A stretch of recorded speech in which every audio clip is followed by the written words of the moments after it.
We all need to be pros in what we do at work. But when we work in a global environment, we also have to become pros at working with people from different cultures. Hi, I'm Alon Slater, and I've been coaching executives all over the world on cultural differences for about 20 years. During this time, I've met some pros who did their jobs in an outstanding way, but needed to acquire some new skills to work more effectively with their non-Israeli colleagues. These are their stories. This is Yossi, the pro. A while ago, Yossi was on the site of an American customer, trying to solve a problem in the customer's system. Being the highly effective engineer that he is, Yossi was trying to solve the problem as quickly as possible. At one point, his focal point on the customer side texted him, "The product still isn't functioning. What can you do to fix it?" And Yossi replied, "The team is working on it as hard as we can, and we'll let you know as soon as I'm finished and it is functioning again." The customer texted again, "But I'd like to see your correction plan first." To which Yossi responded, "It will take me some time to write a plan, and I would like to start fixing your problem ASAP." What just happened here? Among many things, there's a cultural difference at play. When approaching a task, some cultures are results-oriented. People are expected to get tasks completed quickly, and they're rewarded for taking initiative in solving problems and moving forward towards the end result. In other cultures, approaching a task requires a process.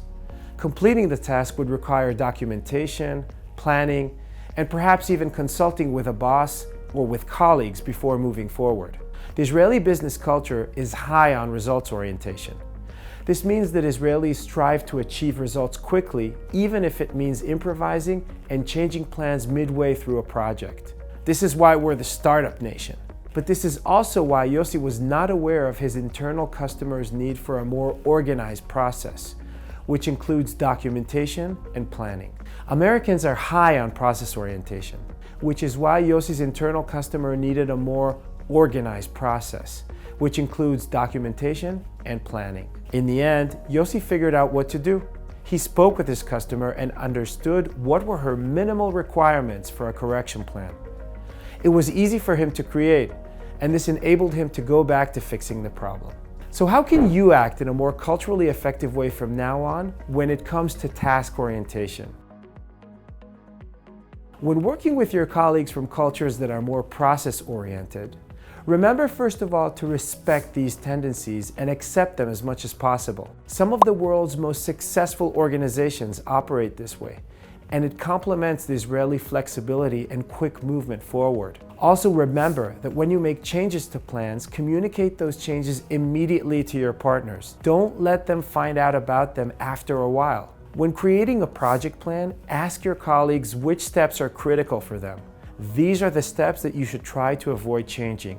If you feel that your colleagues are providing you with too many documents, which are too long and detailed, communicate with them about it. If you do it at the right moment and in a humoristic way, it will help. You can even ask your colleagues to highlight key items for you, or point your attention to where your input is required. Becoming a pro in cultural differences will not only help you achieve your objectives at work, it is a major asset for your professional career.